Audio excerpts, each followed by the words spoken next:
Welcome to Thanjavur maths. இந்த வீடியோவில் நம்ம பார்க்க போகிறது 12th ஸ்டாண்டர்டுக்கான அப்ளிகேஷன் ஆஃப் டெரிவேட்டிவ்ஸ் அப்படிங்கிற சாப்டரில் எக்ஸசைஸ் 6.3ல் 19th கொஷின்லேருந்து நம்ம பார்க்க போகிறோம்.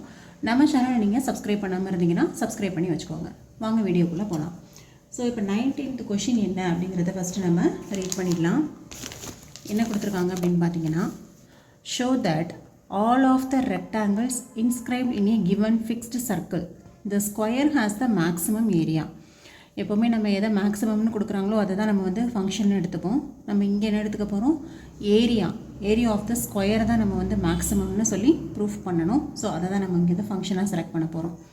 ஆனால் என்ன சொல்லியிருக்காங்க, all the rectangles inscribed in a given fixed circle. இப்போது ஒரு ஃபிக்ஸ்டு சர்க்கிள் எடுத்துக்கோங்க. அந்த சர்க்கிள்குள்ளே நீங்கள் எந்த மாதிரி ரெக்டாங்கிள் எடுத்தாலும், ஸோ இதுவும் வந்து ஒரு ரெக்டாங்கிள் தான், இந்த சர்க்கிள்குள்ளார தான் இதையும் எடுத்திருக்கேன். இதே சர்க்கிள்குள்ளே தான் இந்த மாதிரியும் ஒரு ரெக்டாங்கிள் நான் வந்து வரைஞ்சிருக்கேன். இது மாதிரி நீங்கள் என்ன டைப்பில் இப்படி கூட ஒரு ரெக்டாங்கிள் நம்ம வரைய முடியும். ஸோ எவ்வளோ ரெக்டாங்கிள்ஸ் எடுத்தாலும், ஸோ இதுவும் வந்து நமக்கு என்னது ஒரு ரெக்டாங்கிள் தான். ஸோ நீங்கள் என்ன மாதிரி ரெக்டாங்கிள் எடுத்தாலும் நமக்கு எதோட ஏரியா தான் மேக்ஸிமம்னு கிடைக்குதுன்னு ப்ரூஃப் பண்ணணும்னா ஸ்கொயரோட ஏரியா தான் மேக்ஸிமம் அப்படின்னு சொல்லி ப்ரூஃப் பண்ணணும். ஓகே, இது நமக்கு ஏற்கனவே தெரிஞ்சது தான். எவ்ரி ஸ்கொயரை வந்து நம்ம என்னென்னு சொல்லலாம், ரெக்டாங்கிள்னு சொல்லலாம். ஏன்னா ஸ்கொயருங்கும் போது எப்படி இருக்கும், ஆல் சைட்ஸ் ஆர் ஈக்குவலாக, ஆல் சைட்ஸ் ஆர் ஈக்குவல்னு சொல்லலாம், இல்லைனா ஆப்போசிட் சைட்ஸ் ஆர் ஈக்குவல்னு சொல்லலாம். ஓகே, ஆல் சைட்ஸ் ஆர் ஈக்குவலுங்கும் போது ஸ்கொயர்னு சொல்ல போகிறோம். அதே ஸ்கொயரை ஆப்போசிட் சைட்ஸ் ஆர் ஈக்குவல்னு எடுத்துக்கிட்டோம்னா அதை வந்து ரெக்டாங்கிள் அப்படின்னு சொல்லலாம். ஆனால் ஒரு ரெக்டாங்கிளை நம்மளால் என்னென்னு சொல்ல முடியாது, ஸ்கொயர்னு சொல்லவே முடியாது. ஏன்னா இதில் ஆப்போசிட் சைட்ஸ் வந்து கண்டிப்பாக ஈக்குவலாக இருக்கும், ஆனால் all the sides are not equal. So இந்த இதை யூஸ் பண்ணி, இந்த ப்ராப்பர்ட்டியை யூஸ் பண்ணி தான் நம்ம இதை ப்ரூஃப் பண்ண போகிறோம். நம்ம இங்கே எடுக்க போகிறது எல்லாமே வந்து ரெக்டாங்கிளோட ஏரியாவாக தான் நம்ம வந்து சூஸ் பண்ண போகிறோம். ஆனால் அந்த ரெக்டாங்கிளோட ஏரியாவில் நமக்கு வந்து லென்த்தும் பிரெத்தும் வந்து சேம் அப்படின்னு கொண்டு வந்து இது ஒரு ஸ்கொயர் அப்படின்னு சொல்லி நம்ம ப்ரூஃப் பண்ண போகிறோம். ஓகே, நமக்கு சொல்லியிருக்கிறது, நம்ம ஒரு சர்க்கிள்குள்ளார எவ்வளோ ரெக்டாங்கிள்ஸ் வரைஞ்சாலும் நமக்கு ஸ்கொயரோட ஏரியா தான் மேக்ஸிமமாக கிடைக்குது. ரெக்டாங்கிளோட ஏரியா வந்து மேக்ஸிமம்னு நம்ம ப்ரூஃப் பண்ண போகிறதில்ல, ரெக்டாங்கிளோட ஏரியாவை தான் நம்ம எடுத்துக்க போகிறோம். பட் ஸ்கொயரோட ஏரியா தான் மேக்ஸிமம் அப்படின்னு சொல்லி ப்ரூஃப் பண்ண போகிறோம்.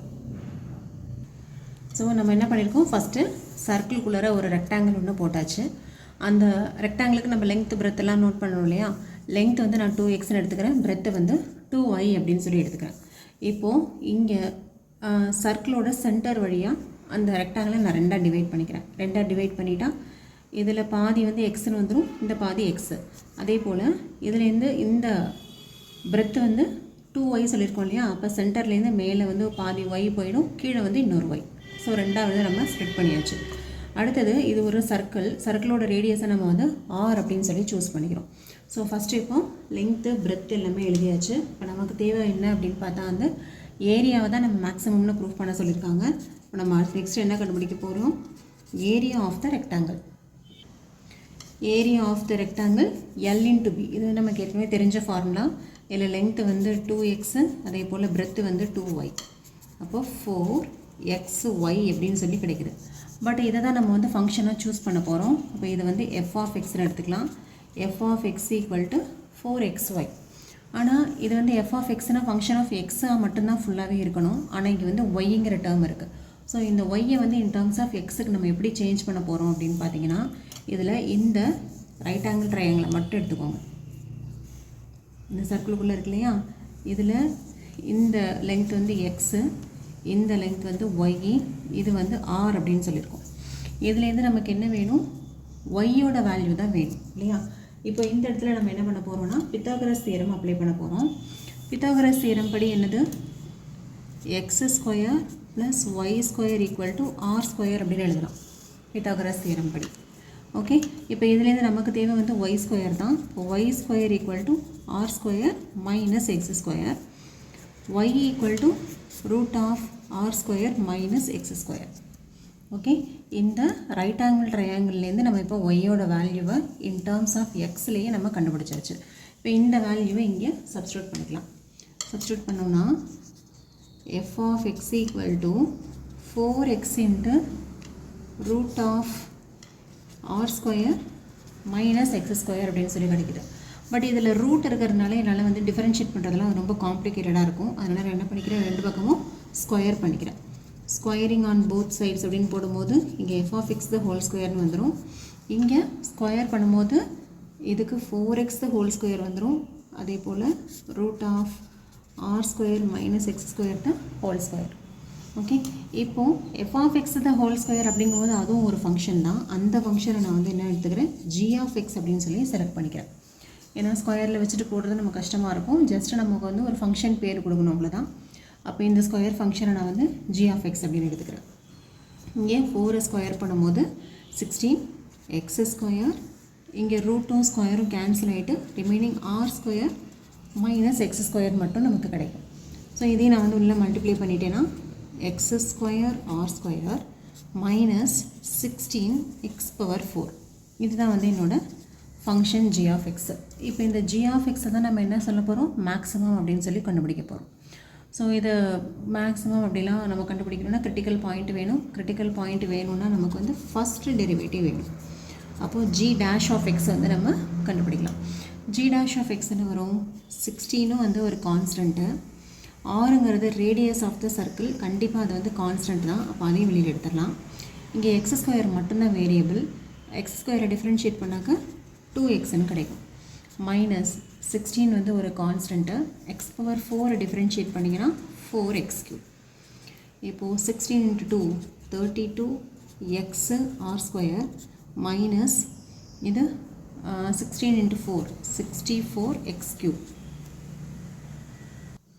ஓகே, இதுதான் என்னோட ஜி டேஷ் ஆஃப் எக்ஸ் அப்படின்னு சொல்லிட்டு கிடைக்குது. இப்போ நம்ம நெக்ஸ்ட்டு கிரிட்டிக்கல் பாயிண்ட் கண்டுபிடிக்கிறதுக்கு G dash of X equal to 0 அப்படின்னு சொல்லி சூஸ் பண்ண போகிறோம். அப்போது 32 X R square minus 64x³ equal to 0. இப்போது இதில் 32 எக்ஸ் ஆர் ஸ்கொயர் இந்த மைனஸ் அந்த பக்கம் போச்சுன்னா 64x³ கிடைக்கும். இப்போ இது ரெண்டையும் நம்ம கேன்சல் பண்ணிக்கலாம். கேன்சல் பண்ணோன்னா இங்கே வந்து ரிமைனிங் 2 இருக்கும். அதே போல் இங்கே ஒரு எக்ஸ் இருக்குது, இங்கே எக்ஸ் ஸ்கொயர் வந்து க்யூப்பில் ஒரு எக்ஸ் வந்து கேன்சல் பண்ணிடலாம். இப்போ ரிமைனிங் பாருங்கள், R square equal to 2x ஸ்கொயர்னு கிடைக்குது. ஸோ நமக்கு வந்து ஆர் ஸ்கொயர் தேவை கிடையாது, என்ன தான் வேணும், கிரிட்டிக்கல் பாயிண்ட்டு தான் வேணும். அப்போ எக்ஸ் ஸ்கொயர் தான் நமக்கு இங்கே தேவையானது. ஃபஸ்ட்டு நம்ம இதுலேருந்து ஆர் கண்டுபிடிச்சிட்டு அப்புறம் எக்ஸ் கண்டுபிடிச்சிக்கலாம். இப்போ ஆர் ஈக்குவல் டு என்ன வரும், plus or minus root of 2x square. This is equal to plus or minus root 2 into x. X ஸ்கொயருக்கு ரூட் எடுத்தோன்னா எக்ஸ் ஆகிடும். இப்போ ரேடியஸ் பார்த்திங்கன்னா ப்ளஸ் ஆர் மைனஸ் ரூட் 2xன்னு கிடைக்குது. ஆனால் ரேடியஸ் வந்து கண்டிப்பாக என்னவாக இருக்கிறது, நெகட்டிவாக இருக்கிறதுக்கு வாய்ப்பே இல்லை. ரேடியஸ் அப்படின்னாவே எப்போதுமே வந்து ஆல்வேஸ் பி பாசிட்டிவ் நம்பர் தான். அப்போ இந்த நெகட்டிவ் இல்லாமல் நம்ம என்ன எடுத்துக்கலாம், R equal to root 2 into X அப்படின்னு சொல்லி நம்மளால் செலக்ட் பண்ணிக்க முடியும். இப்போ இதுலேருந்து எக்ஸ் ஈக்குவல் டு என்ன கண்டுபிடிக்கலாம், R divided by root 2. So இதுதான் என்னோட கிரிட்டிக்கல் பாயிண்ட் அப்படின்னு சொல்லி கிடைக்குது. இப்போது கிரிட்டிக்கல் பாயிண்ட் வந்து கண்டுபிடிச்சாச்சு. இந்த கிரிட்டிக்கல் பாயிண்ட்டுக்கு செகண்ட் டெரிவேட்டிவ் வந்து என்ன ஆகுது அப்படின்னு சொல்லி பார்க்கணும். ஏற்கனவே நம்ம வந்து ஃபஸ்ட்டு டெரிவேட்டிவ் என்ன எழுதி வச்சுருக்கோன்னா g of X equal to g dash of X equal to 32x r square minus 64x³ அப்படிங்கிறது நம்மளோட ஃபஸ்ட் டெரிவேட்டிவ். இப்போ இதுக்கு நம்ம செகண்ட் டெரிவேட்டிவ் கண்டுபிடிக்கலாம். இப்போ 32 கான்ஸ்டன்ட்டு, ஆர் ஸ்கொயர் கான்ஸ்டன்ட்டு, எக்ஸை டிஃப்ரென்ஷியேட் பண்ணிங்கன்னா 1, 64 கான்ஸ்டன்ட்டு, x³ டிஃப்ரென்ஷியேட் பண்ணாக்க 3x ஸ்கொயர்னு கிடைக்குது. இப்போது 32 R square minus 4 3s are 12 balance 1, 6 3s are 18, 18 + 1 19 x square. இதுதான் வந்து ஜி டபுள் டேஷ் ஆஃப் எக்ஸ்ன்னு சொல்லி நமக்கு கிடைக்குது. இப்போ இதில் எக்ஸுக்கு பதிலாக நம்ம என்ன பண்ண போகிறோம், r/√2 அப்படின்னு சொல்லி சப்ஸ்டியூட் பண்ண போகிறோம். இது கூட நம்ம வந்து இன்னும் 32 காமனாக வெளியில் எடுத்து போட்டோன்னா நமக்கு வந்து நெக்ஸ்ட் ஸ்டெப் ஈஸியாக இருக்கும். ஸோ இதுலேருந்து 32 வெளியில் எடுத்துடலாம். அப்போ ரிமைனிங் வந்து என்ன இருக்கும், ஆர் ஸ்கொயர் இருக்கும். மைனஸ் 64ல் 32 எடுத்தாச்சுன்னா ரிமைனிங் வந்து 2 × 3x ஸ்கொயர்னு கிடைக்கும். So this is equal to R square minus 6x square அப்படின்னு சொல்லி கிடைக்குது. ஓகே, இப்போது இதுதான் வந்து நம்மளோட G double dash of X. இந்த ஜி டபுள் டேஷில் நான் என்ன பண்ண போகிறேன், எக்ஸோட வேல்யூ r/√2 சப்ஸ்டியூட் பண்ணால் வேல்யூ வந்து பாசிட்டிவாக கிடைக்குதா இல்லை நெகட்டிவாக கிடைக்குதா அப்படின்னு பார்க்க போகிறோம். 6 × x ஸ்கொயர். எக்ஸ் ஸ்கொயர் அப்படிங்கும்போது R by root two the whole square. This is equal to 32 R square minus 6 into R square divided by root டூவை ஸ்கொயர் பண்ணாக்க 2 ஆகிடும். இப்போ இது ரெண்டையும் கேன்சல் பண்ணோன்னா 3 கிடைக்குது. 32 R square minus 3 R square. So இதில் மைனஸ் 3 ஆர் ஸ்கொயரில் ஆர் ஸ்கொயர் போயிடுச்சுன்னா கண்டிப்பாக நமக்கு என்ன கிடைக்கும், நெகட்டிவில் தான் கிடைக்கும். Minus 2 R square. இதை மல்டிப்ளை பண்ணோன்னா மைனஸ் 64 ஆர் ஸ்கொயர்னு கிடைக்குது. ஓகே, இப்போ பார்த்தீங்கன்னா இங்கே ஸ்கொயர் டேர்ம் இருக்குது, அதோட இது வந்து ரேடியஸ் தான். அப்போ கண்டிப்பாக இது வந்து பாசிட்டிவ் தான். 64 ஒரு பாசிட்டிவ் நம்பர் தான். ஆனால் இது எல்லாத்துக்கும் முன்னாடி ஒரு நெகட்டிவ் சிம்பிள் இருக்குது. அப்போ கண்டிப்பாக இந்த ஜி டபுள் டேஷ் வந்து என்ன ஆகிடுதுன்னா லெஸ் தென் 0. லெஸ் தென் 0வாக இருந்ததுன்னா டெஃபினட்டாக நமக்கு கிடைச்ச அந்த கிரிட்டிக்கல் பாயிண்ட் வந்து என்னவாக தான் இருக்கணும்னா மேக்ஸிமமாக தான் இருக்கணும். ஓகே, இப்போது இது லெஸ் தென் 0வாக இருந்தால் கண்டிப்பாக ஜி ஆஃப் எக்ஸுங்கிற ஃபங்க்ஷன் வந்து டெஃபினட்டாக மேக்ஸிமம் தான். ஜி ஆஃப் எக்ஸுங்கிறது என்னது, ஏரியா ஆஃப் த ரெக்டாங்கிள் அப்படின்னு நம்ம சொல்லியிருந்தோம். ஏரியா ஆஃப் த ரெக்டாங்கிள் வந்து இப்போ நமக்கு மேக்ஸிமம் அப்படின்னு வந்துருச்சு. ஆனால் நம்ம என்ன சொல்லணும், அந்த ரெக்டாங்கிள் வந்து ஸ்கொயர் தான் அப்படின்னு நம்ம சொல்லணும். ஏன்னா வந்து நமக்கு ரெக்டாங்கிளை எடுத்துக்கிட்டு ஸ்கொயர் தான் மேக்ஸிமம்னு ப்ரூஃப் பண்ண சொல்லியிருக்காங்க. ஏரியா ஆஃப் த ஸ்கொயர் வந்து மேக்ஸிமம்னு ப்ரூஃப் பண்ண சொல்லியிருக்காங்க. இப்போது ஏரியாவை மேக்ஸிமம்னு சொல்லியாச்சு. ஓகே, பட் அந்த ரெக்டாங்கிள் வந்து என்னென்னு சொல்லணும், ஸ்கொயர்னு சொல்லணும். அப்போ அது ஸ்கொயராக இருக்கணும்னா டெஃபினட்டாக அதோட லெங்க்த்து பிரெத் எல்லாமே ஈக்குவலாக இருக்கணும். ஓகே, ஸோ நம்ம இப்போ அந்த ரெக்டாங்கிளோட லெங்க்த்தையும் பிரெத்தையும் நம்ம வந்து இப்போ ஃபைண்ட் அவுட் பண்ணலாம். ஏற்கனவே நம்ம எழுதி வச்சுருக்கோம் இல்லையா, லெங்த் ஆஃப் த ரெக்டாங்கிள் 2xன்னு எடுத்திருக்கோம், பிரெத் ஆஃப் த ரெக்டாங்கிள் 2yன்னு எடுத்திருக்கோம். ஸோ இதோட வேல்யூஸ் எல்லாம் இப்போ எக்ஸை சப்ஸ்டியூட் பண்ணி கண்டுபிடிச்சிக்கலாம். ஃபஸ்ட்டு நம்ம கண்டுபிடிக்க போகிறது லெங்த் ஆஃப் த ரெக்டாங்கிள். 2xன்னு எடுத்திருந்தோம். இப்போ நமக்கு எக்ஸோட வேல்யூ வந்து என்னென்னு வந்திருக்கு, r பை ரூட் 2 அப்படின்னு சொல்லி ஃபைண்ட் அவுட் பண்ணோம் இல்லையா.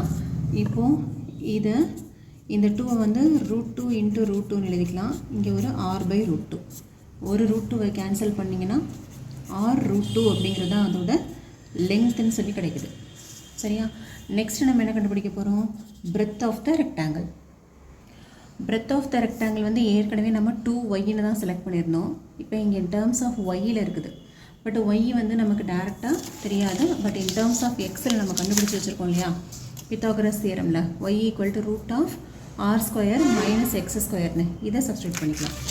இப்போ ஒய்க்கு பதிலாக 2 into root of R square minus X square. ஏன் அப்படின்னா நமக்கு எக்ஸோட வேல்யூ தான் தெரியும் இல்லையா. இப்போ ஆர் ஸ்கொயர் மைனஸ் எக்ஸுக்கு பதிலாக என்ன போட்டுக்கலாம், R by root 2 the whole square.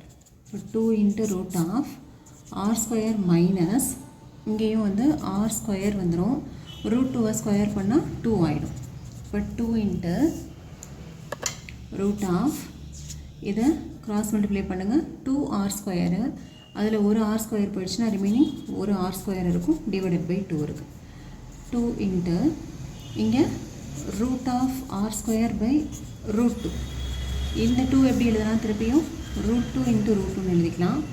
R ஸ்கொயருக்கு நம்ம ரூட் எடுத்தோம்னா ஆர் மட்டும் இருக்கும், கீழே ஒரு ரூட் 2 இருக்குது, கேன்சல் பண்ணுங்கள். இப்போ ரூட் 2 இன்ட்டு ஆர், இதுதான் வந்து நம்மளோட பிரெத்து. ஓகே, பாருங்கள், length of the rectangle r ரூட்டுன்னு கிடச்சிருக்கு, பிரெத் ஆஃப் த ரெக்டாங்கிளும் ஆர் ரூட்டுன்னு தான் கிடச்சிருக்கு. ஸோ லெங்க்த்து பிரெத்து ரெண்டுமே நமக்கு என்ன கிடைக்குது, ஆர் ரூட் 2 அப்படின்னு வந்துருச்சு. லெங்க்த்தும் பிரெத்தும் ஈக்குவலாக இருக்குது அப்படின்னா கண்டிப்பாக அந்த ரெக்டாங்கிள் வந்து என்னவாக தான் இருக்கணும்னா ஸ்கொயராக தான் இருக்கணும். Okay, therefore the given rectangle is a square அப்படின்னு சொல்லியாச்சு. இப்போது ஏரியா தான் நம்ம ஆல்ரெடி என்னன்னு சொல்லிட்டோம், மேக்ஸிமம்னு ஏற்கனவே நம்ம இந்த இடத்துல ஜி ஆஃப் எக்ஸஸ் மேக்ஸிமம்னு ப்ரூஃப் பண்ணிட்டோம் இல்லையா. ஜி ஆஃப் எக்ஸுங்கிறத நம்ம என்னென்ன சூஸ் பண்ணியிருந்தோம் அப்படின்னு பார்த்தீங்கன்னா, ஜி ஆஃப் எக்ஸை தான் நம்ம என்னென்னு எடுத்திருந்தோம், ஏரியா ஆஃப் த ரெக்டாங்கிள்னு நம்ம எடுத்திருந்தோம். அப்போது இப்போ ரெக்டாங்கிளே கிடையாது, அது வந்து ஸ்கொயர் தான் அப்படின்னு சொல்லி நம்ம ப்ரூஃப் பண்ணிட்டோம். அப்போ நமக்கு வந்து டேரெக்டாக என்ன ப்ரூஃப் பண்ணியாச்சு, area of the square is maximum. Area of the square is maximum அப்படின்னு சொல்லிட்டு ப்ரூவ் பண்ணியாச்சு. ஓகே, ஸோ இவ்வளோ தான் இந்த கொஷின். இந்த மாதிரி கொஷின்ஸ் வந்து ரொம்ப ரொம்ப இம்பார்ட்டன்ட் கொஷின்ஸ். ஓகேவா, ஒரு சர்க்கிள்குள்ளே இருக்கிற எல்லா ரெக்டாங்கிளுக்கும் நம்ம வந்து ஏரியா கண்டுபிடிச்சோன்னா ஸ்கொயருக்கு தான் மேக்ஸிமம் ஏரியான்னு ப்ரூஃப் பண்ண சொல்லியிருந்தாங்க. ஸோ நம்ம ஃபஸ்ட்டு எடுத்துக்கிட்டது ரெக்டாங்கிளோட ஏரியாவை எடுத்துக்கிட்டோம். பட் கடைசியாக நமக்கு லென்த்து பிரெத்தெல்லாம் ஈக்குவலாக வந்ததுனால அது ரெக்டாங்கிளே கிடையாது, அது ஸ்கொயர் தான் அப்படின்னு சொல்லிட்டோம். ஸோ ஏற்கனவே நம்ம வந்து ரெக்டாங்கிளோட ஏரியா மேக்ஸிமம்னு சொல்லி ப்ரூஃப் பண்ணியிருந்தோம். இப்போ ரெக்டாங்கிளே வந்து ஸ்கொயர் தான் அப்படின்னு சொன்னதுனால கண்டிப்பாக ஏரியா ஆஃப் த ஸ்கொயர் வந்து மேக்ஸிமம் அப்படின்னு ஆயிடுச்சு. இதோட இந்த வீடியோ வந்து கம்ப்ளீட் ஆகுது. நம்மளோட நெக்ஸ்ட் வீடியோவில் 20th கொஷின்லேருந்து பார்க்கலாம். நம்ம சேனல் உங்களுக்கு பிடிச்சிருந்ததுன்னா லைக் பண்ணுங்கள், ஷேர் பண்ணுங்கள். தேங்க்யூ ஃபார் வாட்சிங்.